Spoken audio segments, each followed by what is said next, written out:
last Oh, week. but I'm without the other R. I will Yeah, try. so let's see if you can handle the backup Yeah, case. okay, let's see. All right, so we had a 29-year-old female, G5P1022. She presented to the ED for evaluation of altered mental status and fever.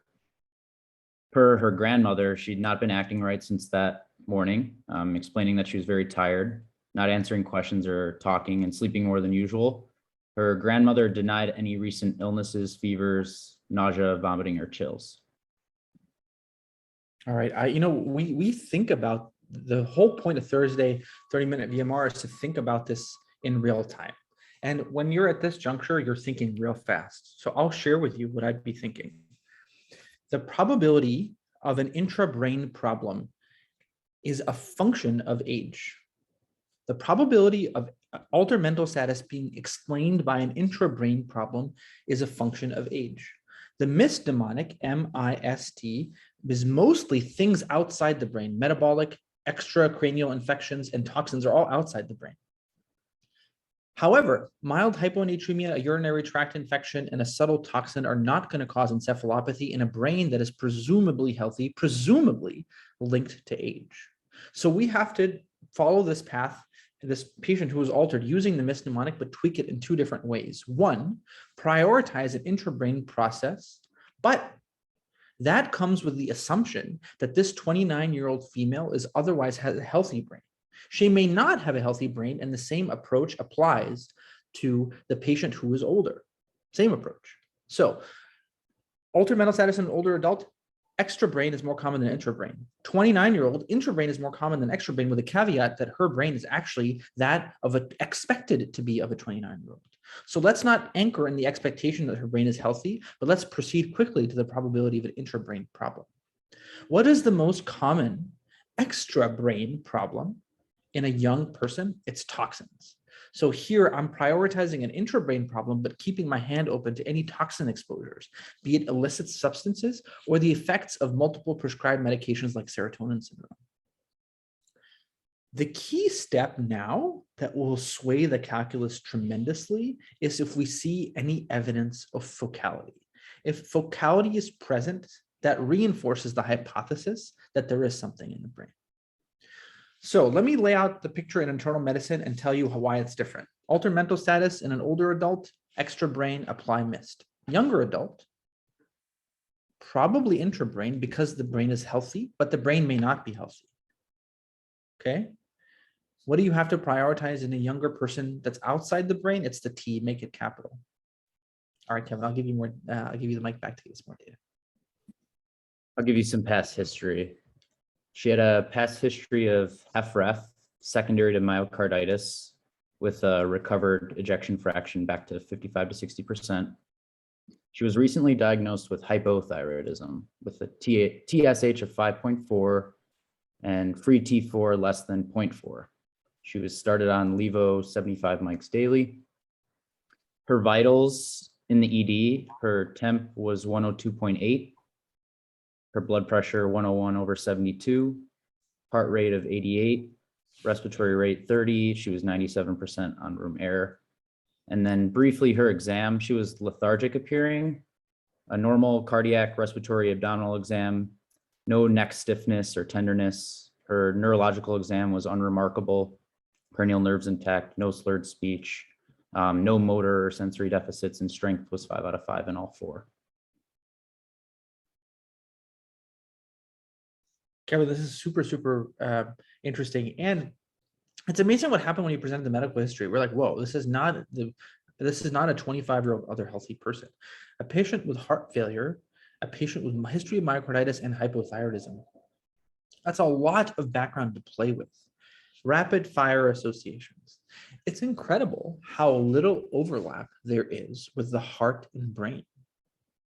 Absent the most common connection, which is patients have coronary artery disease and then have strokes, really the common denominator there being vascular disease of the heart and brain, there's very little overlap between intracardiac disease and brain disease, absent the plumbing that connects the two. So the overlap between somebody with heart failure getting a brain issue, again, is a vascular phenomenon, but more likely to be mediated by the drugs that are used to treat these patients.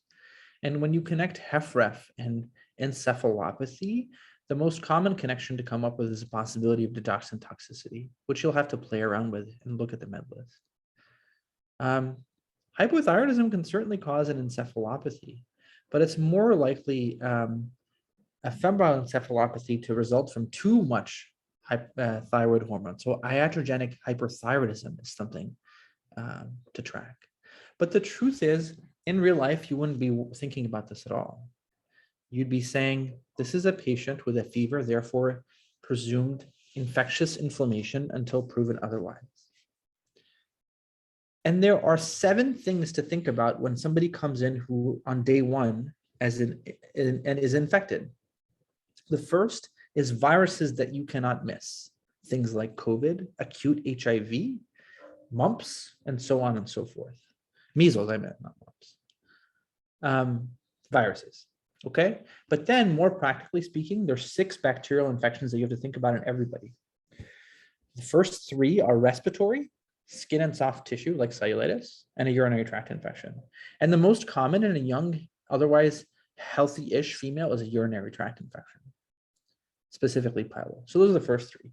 The other 3 are hepatobiliary infections like cholangitis, enterocolitis like C. diff, so infection in the lumen, and then finally bacteremia without a source. Staph aureus can just cause bacteremia, you have no idea where it came from. So here we are, we have to test for the viruses. So if this is in the era of the COVID pandemic, you certainly shouldn't send off COVID. You should certainly send off an HIV in this patient. And then it's curious. There's no evidence of a respiratory tract infection, no evidence of a skin and soft tissue infection.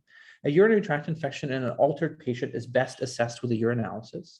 The labs will give us insight into hepatobiliary infection, and we need blood cultures for sure. But the truth is, you have to, in medicine, always be thinking about tomorrow today. In medicine, you have to be thinking about tomorrow today. What is the probability tomorrow that her UA is normal, that her LFTs are normal, and that her blood cultures are normal? Is that measurably high now, predictably high now, so that you proceed to what you would have done tomorrow if those come back negative today? And the answer in this young, healthy patient is yes.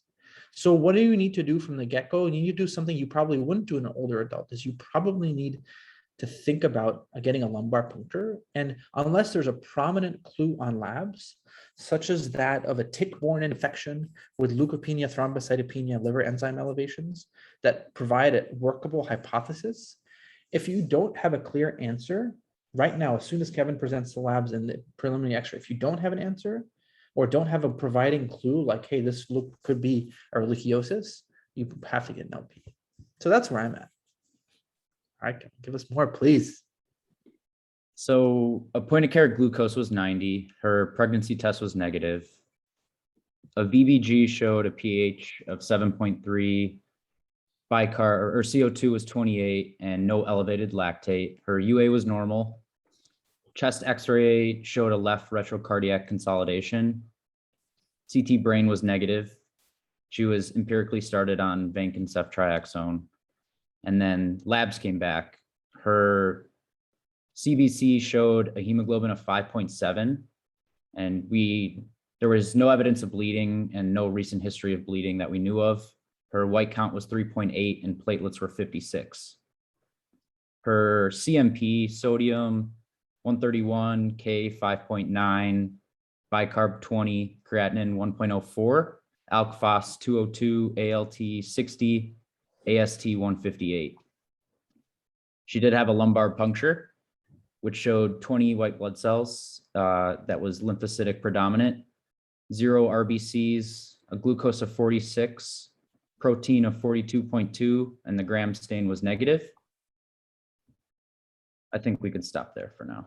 Yeah, super helpful, Kevin. Thank you so much. Do you mind saying the CBC again real quick? Hemoglobin of 5.7, white count of 3.8, and platelets of 56. Okay, so essentially she's pancytopenic on her. I'm just going to summarize the labs because I think they're super interesting. So the patient is pancytopenic with with basically normal electrolytes, exception of hyperkalemia of almost 6, a normal creatinine. She had an AST greater than ALT. I think it was AST was 200-ish. And is that right? And the ALT was normal? That's ALT was 60, AST 158. Okay, all right. Oy, oy, oy, oy, oy. This patient's really sick. Pancytopenia. It's amazing when somebody is pancytopenia, we all make the assumption that the same thing is causing all 3 cell lines to go down. Thought about that? That's not necessarily true. Patients with cirrhosis can have anemia and thrombocytopenia and get sepsis, and therefore they have 2 separate reasons to have pancytopenia. But if you think about pancytopenia simplistically, assuming that everything is related, you'll break it down no differently than any other abnormality, which is a peripheral destruction or a reduced production. But it's not just any old pancytopenia here. This is what's called hectic pancytopenia. It's occurring in the context of an inflammatory, very acute and very aggressive syndrome. And hectic pancytopenia prioritizes a destruction problem or aggressive bone marrow diseases. And so what I'm saying to you is, if we're assuming that the pancytopenia is part of this syndrome, it's not B12 deficiency, it's not copper deficiency, it's not methotrexate toxicity, it's not profound hypothyroidism. If we make that assumption, what could it be? The causes of destruction are essentially 1 infection, 1 autoimmune disease, 1 malignancy, and splenomegaly. What's the infection? Tick-borne infections. What's the autoimmune disease? Lupus. What's the malignancy? CLL. But you have to be on guard for the possibility that all this is from splenomegaly. What are aggressive bone marrow diseases? Cancers invading the bone marrow, like metastatic breast cancer, or cancers in the bone marrow, like acute myeloid leukemia. Rarely, granulomatous infections can also invade the bone marrow, but are usually not so hectic, taking somebody who was fine yesterday and making them comatose and thrombocyte and pancytopenic today. So the burning question in my mind is, what does the smear show? Are there blasts or not? But the truth is, there's signs for peripheral destruction beyond this just being the pancytopenia. Let me walk you through those. Oh, Kevin, before I do that, can you share with us what, so the UA, can you share with us the blood and the RBC results on the UA? Was there a disconnect between the blood and the RBCs? No, okay. UA was normal. Okay, complete. Okay, so your cells, the cells in your body are not meant to burst.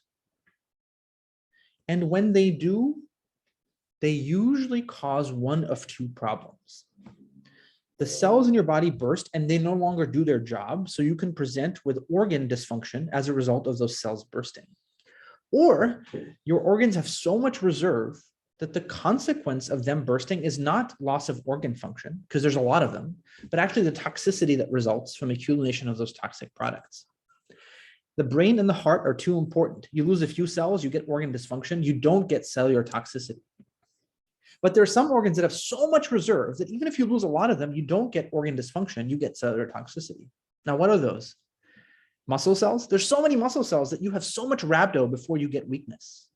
There's so much excess hemoglobin that you actually get toxicity of the products well before you get symptomatic anemia. Those are the 2 most common ones. Of course, you can get cellular toxicity from cells that shouldn't be there, tumor lysis syndrome. Now, how do we diagnose cellular toxicity? We get an LDH. An LDH over 500 tells you that there are cells that are bursting, and your job is to say, oh, are there red blood cells, muscle cells, or cancer cells, basically? Okay? So do we see evidence of cellular toxicity here? No, we don't have an LDH, but we have 2 clues to the possibility of cellular toxicity. A potassium of 6, despite a normal creatinine, is a clue that the source of potassium excess, which is usually dysfunction in the kidney, is actually cellular toxicity. But there's another clue. In patients who don't drink alcohol, an AST to ALT ratio greater than 2 is suggestive of cellular toxicity. What cell? Well, we found the hemoglobin being 5. So there's evidence that red blood cells are bursting, causing anemia, causing hyperkalemia, causing an AST elevation. And what would be really helpful to confirm that hypothesis is an elevated LDH.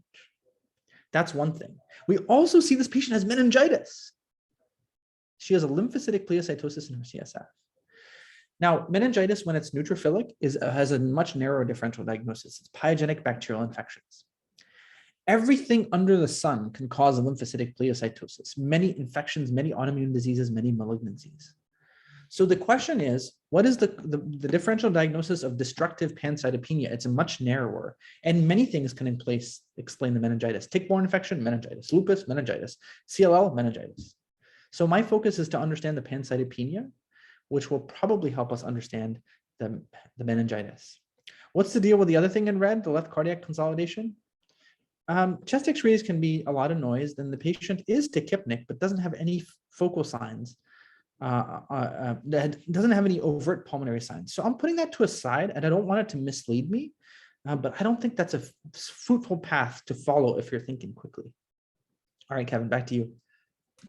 That was great, Ravi. And the chat I love what everyone's thinking, but in the interest of time, I'm gonna have to redirect us a little bit. So Yeah. we had some micro come back. She was para-influenza virus positive, and her blood cultures grew gram-positive cocci that was speciated to be coag negative staph in one of two cultures. Like you said last time, she's pretty sick, so we admitted her, and she was found to have a low AM cortisol. Her TSH was 1.434, pre-T4 was 0.6, and TPO antibodies were negative. At this time, we started her on stress dose steroids for concern of adrenal insufficiency, and her mental status improved greatly. Absolutely humbling. So we got para-influenza from the sputum. Is that what we got? Okay. Yeah, it was like our respiratory panel we checked. Terrific. So we got para-influenza from the respiratory panel, a coag negative staph from the blood, a low AM cortisol, and improvement with steroids. So how do we go from here? One, kudos to you for getting the AM cortisol. I think adrenal insufficiency is a very, very hard diagnosis to suspect. And in retrospect, is another thing you should think about when you have disproportionate hyperkalemia to the kidney function. Because aldosterone, which is deficient in primary adrenal insufficiency, is required to excrete potassium. So even if your kidneys are working very well, a potassium that high, if your kidneys are working very well, if aldosterone is absent, you cannot waste your K. And an AM cortisol is a noisy test and is often followed by ACTH stimulation, but the response to steroids and the improvement to steroids is very, very helpful. So I think you can make the diagnosis of highly likely to have adrenal insufficiency. You would be more confident if you had a failure to stimulate with ACTH and if you had positive adrenal autoantibodies like 21-hydroxylase antibodies. Now, how could you connect that? You could say this is a patient with subclinical adrenal insufficiency, which often is the subclinical part is just that the patient has tolerated the symptoms. And you could talk more to her and probably find out that she's had a history of reduced energy, fatigue, etc. And you could say this is a pulmonary disease, para-influenza pneumonia, resulting in an infection that this high, causing adrenal insufficiency, exacerbating chronic adrenal insufficiency. What about the Staph aureus? What about the coag negative staph? I don't know if we have, actually, let's do it. Okay. When you're trying to understand if something is contaminant or not, you need to keep track of four things. Okay. And two of them are microbiological questions, and two of them are clinical questions. The microbiological questions are, how long did it take to grow? The longer it takes to grow, the more likely it is contaminant. The other question is, how many blood cultures did it grow in? If it grows in less blood cultures, say 1 out of 2, then it's probably a contaminant. Those are the two micro questions. You don't hang up the phone with your micro colleagues until you answer those questions. The other two clinical questions are, is the syndrome compatible with this bug? Which the answer is plus minus. You don't have an alternate explanation. And is this the kind of host that gets this kind of bug? And coag-negative staph can cause disease in otherwise healthy hosts, but it's very rare and usually affects people with prosthetic joints or any prosthetic material. So microdata, only 1 out of 2, presumably delayed because it's only 1 out of 2. The clinical syndrome is plus minus at best, and the host is wrong. So if you only have 1 out of those 4, or maybe 2 out of those 4, it's probably a contaminant. So what's coag-negative staph contaminant? A parainfluenza causing lower respiratory tract infection, causing adrenal insufficiency, exacerbating subclinical adrenal insufficiency. Very nice fit. What about the lumbar puncture? What about the lumbar puncture findings? Endocrinopathies don't make it into the causes of meningoencephalitis. They don't. Just so you know, the overlap with adrenal insufficiency and altered mental status is rare. Most patients only get encephalopathy when they go into adrenal crisis, which she might have been. But there's also a fascinating syndrome of secondary pseudotumor in patients with adrenal insufficiency. But here the lymphocytic pleocytosis goes unexplained. And it may be that she had a seizure while she was this sick, and that's why she has lymphocytic pleocytosis. But I would follow that up.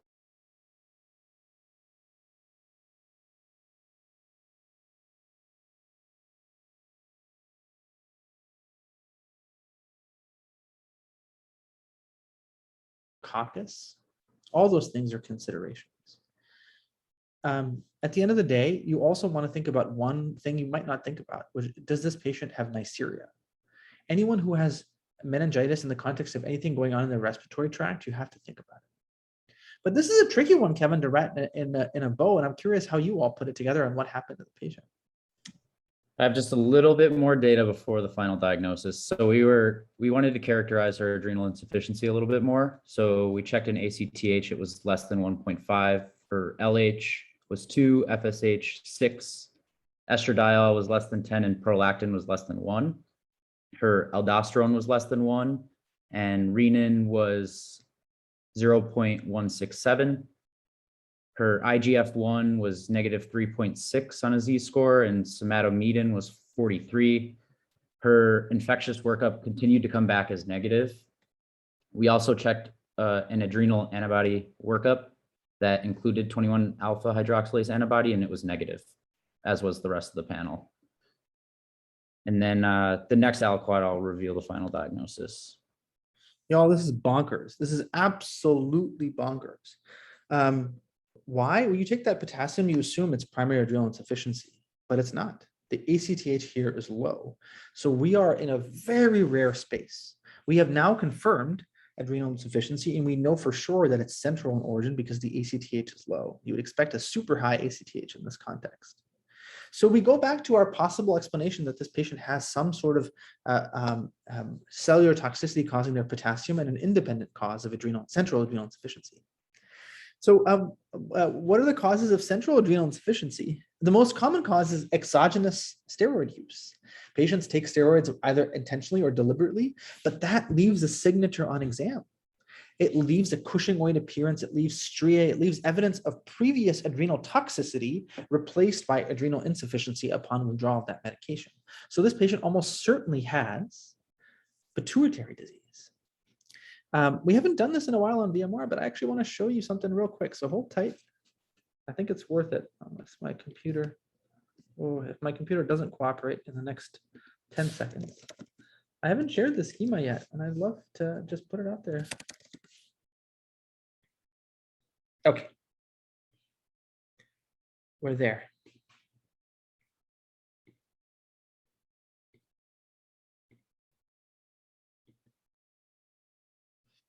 The most common causes of pituitary disease, period, is cancer. And the most common cancer is a pituitary adenoma. And the most common pituitary adenoma is a prolactinoma. But pituitary surgery and pituitary radiation are the second and third common causes. After that, you get real fancy schmancy. Meds can do it, like immunotherapy. Primary autoimmune diseases or secondary autoimmune diseases of the pituitary are things that are very important to think about in this patient because of her autoimmune propensity. There are some infections that do it, but they're at the bottom of the list for a reason. What is she at risk for? She's at risk for prolactinoma. She's at risk for all these autoimmune diseases based on her propensity, and she's at risk for Sheehan syndrome because of the pregnancy here. But let's make it very clear. She almost certainly has a chronic subclinical pituitary problem, and the key question is what happened to this morning? Why is she suddenly febrile and critically ill? And that's probably because she had apoplexy. An acute disease upon a chronic pituitary disease is as a result of pituitary apoplexy. So what does pituitary apoplexy usually occur on? It usually occurs on a pituitary cancer, an adenoma. So where am I to just be definitive? She's had multiple pregnancies, and loss of menstruation and breastfeeding after her past pregnancy would prioritize Sheehan, but that is a less common cause of pituitary apoplexy. She also at risk for a platinoma, and that's a more common cause for pituitary apoplexy. But that is all assuming that this acute presentation is from pituitary apoplexy. She may have a chronic central adrenal insufficiency from Sheehan, and her fever and everything else is explained by her infection peripherally. So I think an MRI is indicated here, and the MRI will probably tell us if there's a mass or not. But oh, you didn't give us a prolactin level. I'm sorry. So if the prolactin level is low, it probably is more likely Sheehan with the fever and whatnot explained by the peripheral causes. But either way, this is an absolutely bonkers case, and I'd love for you to tell us what happened, Kevin, and what you learned from it. Yeah, so we did get that MRI brain, and it showed a partially empty sela with a very small pituitary gland, but no pituitary lesion. And upon her improving mental status, we were able to talk with her a bit more and found out her last delivery was 4 years ago, and the panhypopituitarism was, with the timing of what we found out, seemed to be consistent with a possible Sheehan syndrome in the setting that she lost a lot of blood during that delivery. My mind is blown, my friend. Thank you so much for presenting such a fascinating case. And the downside of going fast is we don't get to reflect as much as we would like, but that's also real life. Also in real life, you have to move on and see your next patient. But I'm curious what major takeaways you had from this case before we pass the mic to Vale to summarize the pros. I didn't write up any teaching points, but I think we were pretty suspicious when that CMP came back with the sodium and potassium in the setting of normal creatinine, and then nothing else was seeming to come together, and that's what ultimately inspired us to check her cortisol. And then we too also thought that this was precipitated by the parainfluenza virus, and that was the likely explanation for the fever, because we couldn't really tie the two together otherwise.